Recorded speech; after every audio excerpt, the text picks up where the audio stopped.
En México tenemos esta idea, una creencia súper arraigada, de que la bóveda del banco es indestructible. Claro, como si fuera una fortaleza blindada. Exacto. O sea, existe esta fantasía de que una vez que el efectivo cruza las puertas de una sucursal, ya, entra en un lugar donde nada lo puede tocar. Y pues la realidad es muchísimo más cruda. Los bancos sí quiebran. Totalmente. Y no es teoría, ¿eh?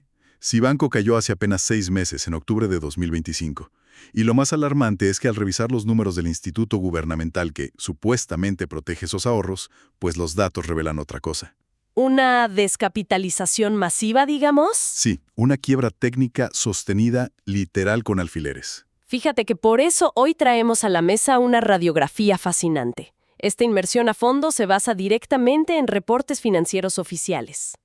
Específicamente, en los informes anuales auditados del IPAB, o sea, el Instituto para la Protección al Ahorro Bancario, con cifras de cierre a diciembre de 2025. Y el objetivo al desmenuzar todos estos documentos es exponer la verdadera estabilidad de este escudo financiero, ¿no? Y cabe aclarar para quienes nos escuchan que la misión de este análisis no es causar pánico, para nada. No, al contrario. Se trata de armar a los ahorradores con información crucial. Esa información que casi siempre se esconde detrás de cientos de páginas de jerga contable. Claro, porque entender las reglas del juego es, pues, el primer paso para evaluar el enorme riesgo de concentrar todo un patrimonio en una sola institución. Definitivamente. O sea, la mejor herramienta para proteger el dinero es comprender cómo funciona el sistema que lo resguarda. Exacto. Y antes de evaluar qué tan resistente es el salvavidas, hay que entender bien la naturaleza de la tormenta. De acuerdo. Es fundamental abandonar esa noción tan romántica del banco como una simple bodega de máxima seguridad. Hay que empezar a verlo como lo que realmente es, un administrador constante de riesgos. Porque, a ver, la pregunta lógica que cualquiera se hace es, ¿cómo un edificio lleno de matemáticos, actuarios y tanto capital líquido, pues puede simplemente irse a la quiebra? Sí, parece imposible. Pero la respuesta radica en el descalce de plazos. O sea, un banco capta el dinero de las cuentas de ahorro, que la gente puede retirar en cualquier momento, y luego lo presta a 30 años. En forma de créditos hipotecarios, por ejemplo. Ajá. Entonces, si de pronto demasiada gente pide su dinero de vuelta al mismo tiempo, pues la institución no puede exigirle a sus deudores hipotecarios que paguen 3 décadas de deuda en una sola tarde. No, imposible. Y ese es justo el corazón del riesgo de liquidez y del riesgo de crédito. Si una parte importante de la cartera vencida crece, digamos que las empresas o las personas dejan de pagar sus préstamos, pues el banco absorbe esa pérdida. Y a esto hay que sumarle una lista enorme de otras vulnerabilidades, ¿verdad? ¡Uf! Interminable. Hay vulnerabilidades operativas, fallas en procesos internos, ciberataques masivos que pueden paralizar toda la infraestructura tecnológica, Claro. litigios legales e incluso, pues, riesgos de mercado por la simple fluctuación de las tasas de interés. Aterrizando todo esto con una analogía, fíjate, guardar los ahorros en un banco es como ir de pasajero en un automóvil. Respecta cada semáforo, mantiene el motor en perfectas condiciones operativas y todo. Ajá. Sin embargo, el riesgo de que un tercero se estrelle contra ellos a toda velocidad, pues siempre está presente. Totalmente. Y un siniestro total puede ocurrir sin que haya existido negligencia alguna desde el interior de ese auto. Es una gran forma de verlo, porque el choque imprevisto en el mundo bancario suele materializarse a través del riesgo sistémico o el riesgo reputacional. Claro, los rumores. Exacto. Basta con un escenario de incertidumbre. Supongamos que surge una noticia donde agencias internacionales señalan a una institución por presuntas operaciones de lavado de dinero. Uy, sí. Al día siguiente, el pánico se apodera de los clientes, ¿no?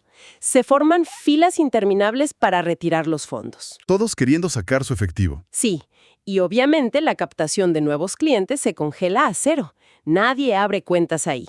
Entonces la institución se queda sin flujo de efectivo y colapsa en cuestión de días. Así de rápido. Todo derivado de un simple daño a la confianza. Y precisamente para mitigar el impacto de ese choque frontal es que el sistema requiera contratar el equivalente a un seguro automotriz. Exacto. Esa es la función fundamental del IPAB. O sea, actúa como una red de seguridad diseñada para proteger el efectivo depositado a la vista o, digamos, en pagarés, cuando la institución financiera de plano pierde el control y se estrella. Pero a ver, todo seguro tiene un costo. Y el IPAB no opera por arte de magia. Funciona cobrando una prima recurrente. Ujú. Para ponerlo en una perspectiva muy aterrizada, por cada 100 pesos que los clientes mantienen en sus cuentas, el banco correspondiente tiene la obligación legal de transferirle al IPAB 40 centavos anuales. Ok, Esto para mantener la cobertura activa. pero ahí hay un detalle súper importante. A ver, Ninguna entidad financiera absorbe ese gasto reduciendo sus propias utilidades. claro que no. Esos 40 centavos anuales se transfieren indirectamente a los clientes. Sí, al final alguien tiene que pagar. Exacto, ya sea mediante el cobro de comisiones operativas más altas o, pues, castigando la tasa de rendimiento que ofrecen por los depósitos. Básicamente, el propio ahorrador está pagando la prima de su seguro sin verlo desglosado en su estado de cuenta. Totalmente. Y como cualquier póliza, me imagino que no ofrece una protección ilimitada, ¿verdad? Para nada. Ningún sistema de seguros en el mundo podría soportar una cobertura infinita. El blindaje legal del IPAB tiene un tope muy claro que está estipulado en 400,000 unidades de inversión, o sea, UDIs. Las famosas UDIs. Exacto. Y como las UDIs se ajustan diariamente de acuerdo con la inflación que reporta el INEGI, que bueno, actualmente promedia un 4% interanual, el valor de esta garantía al 10 de abril de 2026 equivale a un límite de aproximadamente 3.5 millones de pesos mexicanos. 3.5 millones por persona y por banco. Exactamente. Pues esto dibuja una línea divisoria brutal. Sí, muy marcada. O sea, si un individuo tiene 100,000 pesos en su cuenta de nómina y la institución entra en liquidación al amanecer, pues el sistema garantiza la devolución íntegra de ese monto. Sin problema. Pero el escenario se oscurece drásticamente para alguien que, digamos, acaba de vender una propiedad inmobiliaria o que le depositaron la indemnización de un seguro de vida por un valor de 5 millones de pesos. Uy, en ese escenario, la red de seguridad del IPAB se detiene en seco al llegar a los 3.5 millones de pesos. ¡Wow! ¿Y qué pasa con el 1,5 millones de pesos restante? Pues queda completamente huérfano de la protección gubernamental. No me digas. Sí. A partir de ese momento, la persona pierde su calidad de ahorrador garantizado y, literal, pasa a formarse al final de una inmensa fila de acreedores dentro de un proceso de concurso mercantil. ¡Qué pesadilla! Imagínate. Tendrá que sentarse a esperar durante años mientras los liquidadores intentan vender los edificios del banco, subastar sus muebles, cobrar la cartera vencida, todo para ver si alcanza a recuperar al menos una fracción de ese excedente. O sea, pasar de tener 5 millones líquidos a quedar en un limbo jurídico de años suena como un ejercicio de teoría financiera, ¿no? De esos de pizarrón universitario. Sí, suena irreal, pero pasa. Y este choque frontal es una realidad palpable. Porque, a ver, tenemos el caso de estudio de Cibanco. Exacto. Que entró en estado de liquidación hace escasos 6 meses. Es el laboratorio perfecto para observar cómo se comportan estas reglas cuando hay que bajar las cortinas de verdad. Totalmente. El proceso de liquidación de octubre de 2025 nos mostró la operatividad de lo que la ley define como obligaciones garantizadas. Ujú. Este paquete de protección ampara las cuentas de cheques tradicionales, las cuentas de ahorro, los depósitos de nómina y los pagares bancarios con rendimiento liquidable al vencimiento.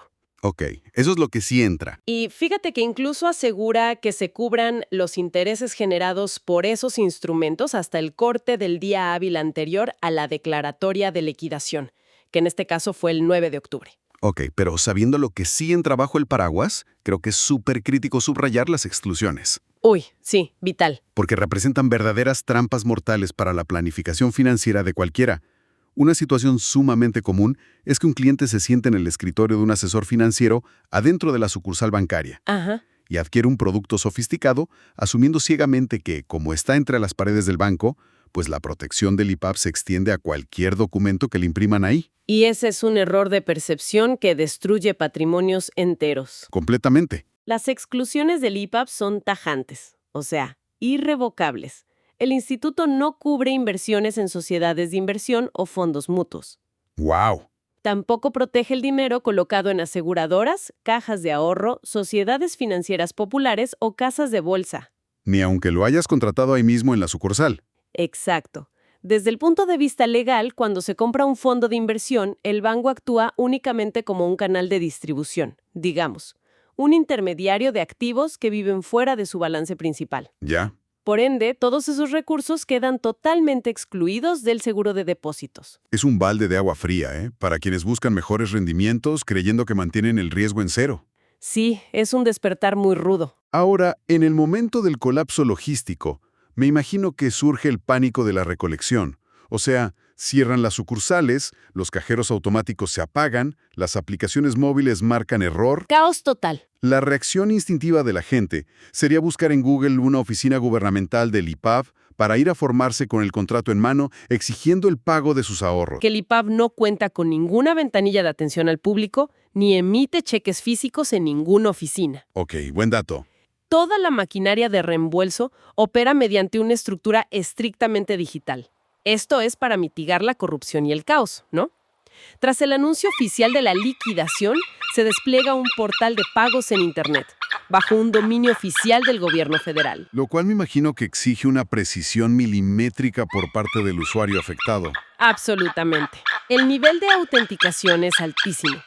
El sistema requiere introducir los datos personales idénticos a los que figuran en los registros del banco quebrado. Idénticos. Sí, sin permitir un solo error en acentos, en espacios, nada.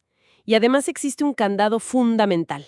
A ver. El usuario debe registrar una cuenta clave activa a su nombre, pero forzosamente en una institución bancaria distinta. Ok, a ver, esto tiene sentido lógico, porque el banco de origen ya es un fantasma operativo. Exacto. Pero obliga a quien no diversificaba a salir corriendo a abrir una cuenta nueva en medio de una crisis de liquidez personal. Sí, es un problema serio si no tienes otra cuenta. Y si todo se llena correctamente, digamos que sin errores. Los tiempos oficiales de respuesta proyectan un depósito de fondos en un plazo de 48 a 72 horas hábiles. Así es. Que la verdad parece un mecanismo bastante ágil dada la magnitud legal y el relajo que es quebrar un banco. Es que los estándares de pago se diseñaron justo para evitar la parálisis de la economía formal.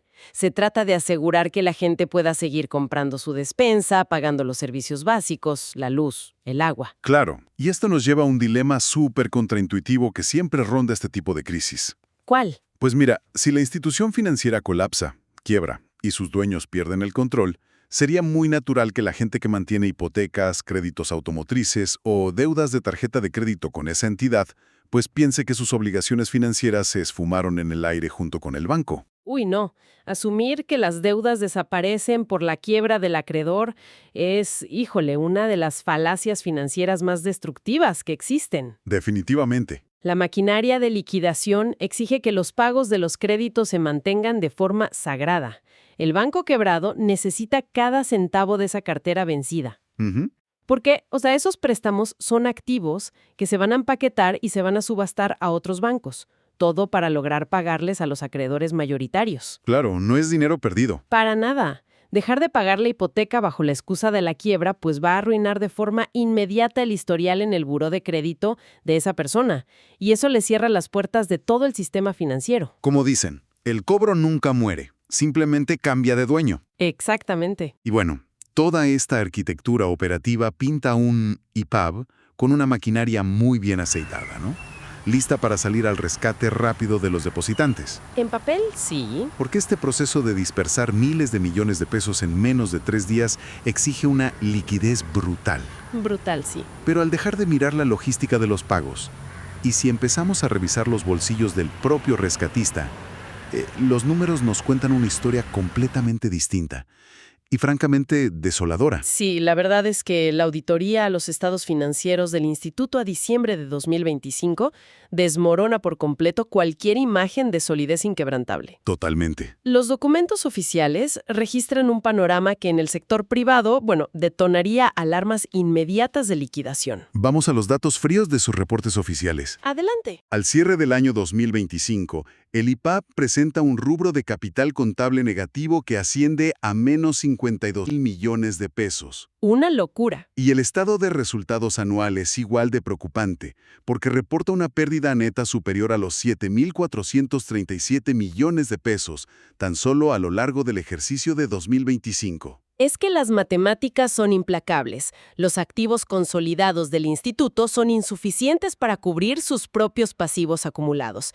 Es un escenario de insolvencia técnica profunda. Y para dimensionar la gravedad de esto, vamos a elevar la analogía a un nivel corporativo, para quien nos escucha. Ok, a ver. Imaginemos un conglomerado empresarial enorme que opera a nivel nacional, que arrastra deudas monumentales que superan el valor de todos sus edificios y operaciones conjuntas, y que además quema dinero año tras año reportando pérdidas multimillonarias.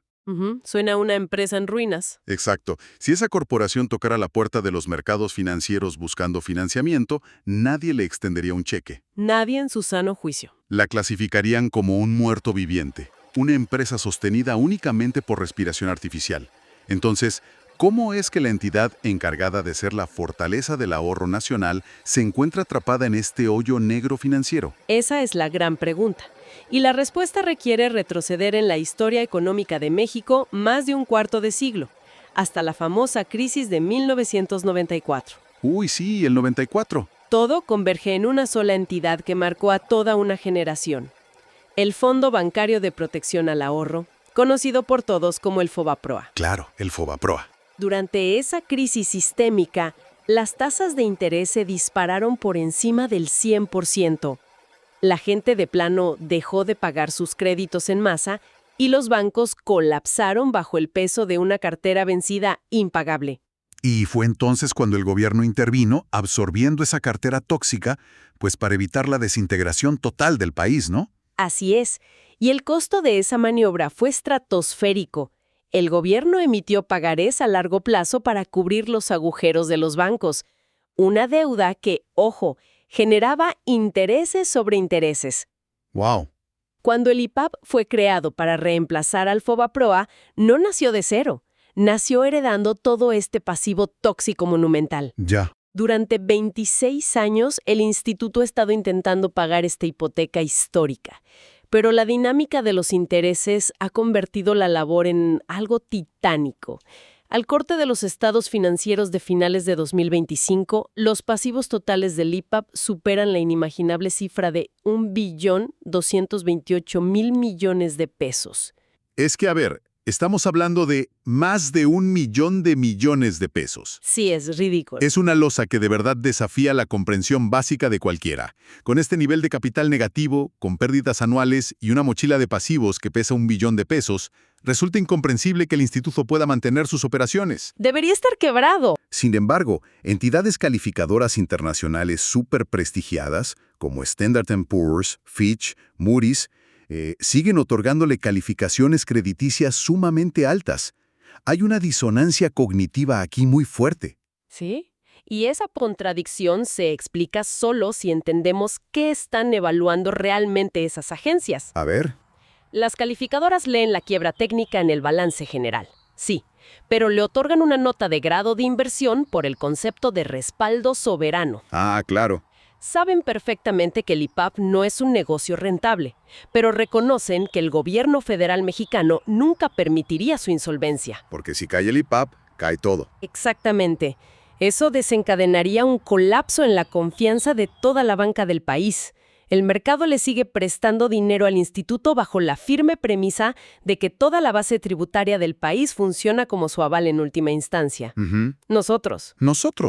Pero fíjate, esta situación plantea un cuestionamiento mecánico insalvable sobre la administración del flujo de efectivo.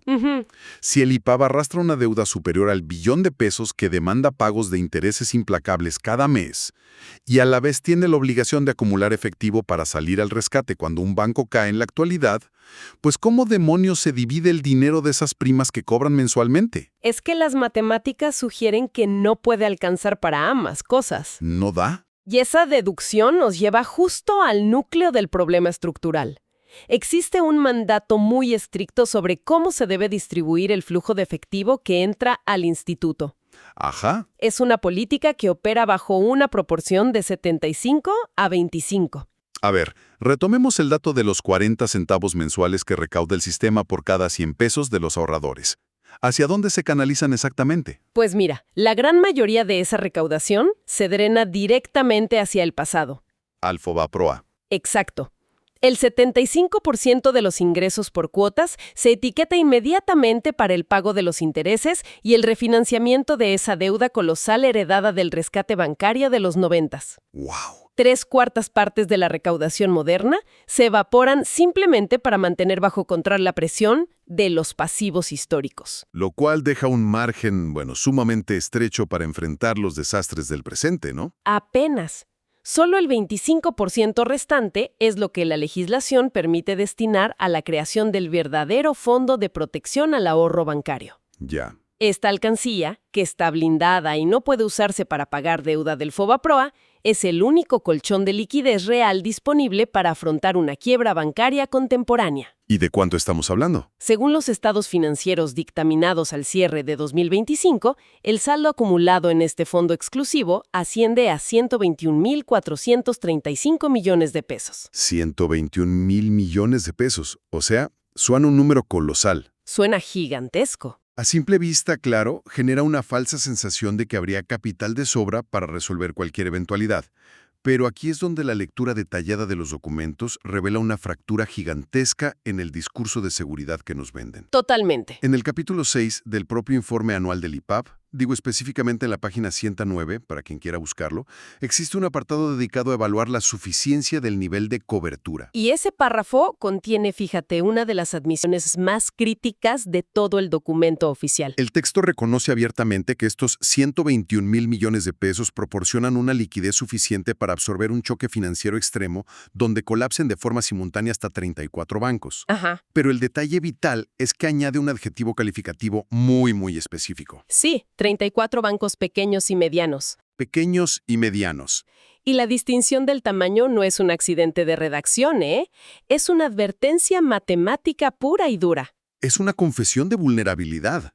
Porque, a ver, si tomamos el boletín de banca múltiple que publica mensualmente la Comisión Nacional Bancaria y de Valores, los registros oficiales indican que el ecosistema financiero mexicano opera con un total de 51 instituciones bancarias. 51 bancos operando, ajá. Entonces, si la bóveda de emergencia del IPAB alcanza, estirando así sus límites para amparar el cierre de 34 bancos, pues la resta más básica nos dice que quedan 17 instituciones flotando a la deriva. Exacto. 17 bancos cuyos depósitos sobrepasan matemáticamente la capacidad de la red de seguridad. Y ese es el verdadero riesgo sistémico al que nos enfrentamos. Si se excluye a los 34 bancos de menor tamaño, pues las instituciones restantes son los pilares fundamentales del sistema financiero nacional. Estamos hablando del lugar donde la inmensa mayoría de la población mantiene concentrada absolutamente toda su vida financiera. Sí, de los bancos que ves en cada esquina. Instituciones de peso pesado como BBVA, Banorte, Santander, Banamex o HSBC, Banco Azteca, Inbursa, Scotiabank o Bancoppel. Banco del Bajío, Banregio, Sabadell o Mifel. Así es. Si una crisis sistémica arrastrara a alguna de estas entidades, la alcancía del IPAB sería como intentar apagar un incendio forestal con un vasito de agua. Una locura. El gobierno tendría que buscar mecanismos de deuda extraordinarios de emergencia, porque, la cobertura actual simplemente no daría abasto. Y entonces, al sintetizar este análisis de la quiebra técnica del instituto, el peso de sus deudas históricas, la estricta limitación de 3.5 millones de pesos que platicábamos, y la confesión oficial sobre su incapacidad para cubrir a las instituciones macroeconómicas, pues la conclusión es ineludible, ¿no? Totalmente. Dejar todo el capital y los ahorros bajo el techo de un solo banco representa un riesgo innecesario y, francamente, mal calculado. ¿Y qué se puede hacer? La estrategia de defensa más potente y efectiva frente a este panorama se resume en una sola palabra: diversificación. Separar el patrimonio para no permitir que un solo choque destruya el trabajo de años. Exacto, o sea, operar con 2 o 3 instituciones bancarias sin correlación directa. Fíjate, si una persona divide su liquidez en 2 bancos y uno de ellos colapsa, enfrentando estas demoras procesales de las que hablamos, o excediendo las protecciones del seguro, el impacto se aísla. Claro. El 50% de los recursos permanece intacto y disponible en la otra institución, y eso garantiza la supervivencia financiera mientras se resuelven los litigios. Es que esta fragmentación del riesgo diluye el impacto de cualquier falla sistémica. Y paralelo a esto, Pues existe una regla complementaria para el resguardo de la estabilidad, ¿verdad? Sí. Que es blindar la libertad financiera, evitando la contratación de pasivos destructivos, mantener tarjetas de crédito al límite o absorber préstamos con tasas de usura simplemente coloca a las personas en una posición de fragilidad absoluta ante la más mínima sacudida de la economía. Es que la autonomía financiera real se construye asumiendo la responsabilidad del riesgo propio. La información aquí contenida se incluye únicamente para efectos informativos y académicos. No constituye ningún tipo de asesoría, ni una oferta de venta o compra de ningún tipo de valores ni productos o servicios financieros. Cada inversionista deberá decidir la conveniencia de cualquier inversión y consultar a un asesor fiscal, legal y de inversiones. También deberá consultar la fuente oficial de información, ya que el contenido de las páginas en Internet está sujeto a cambio sin previo aviso.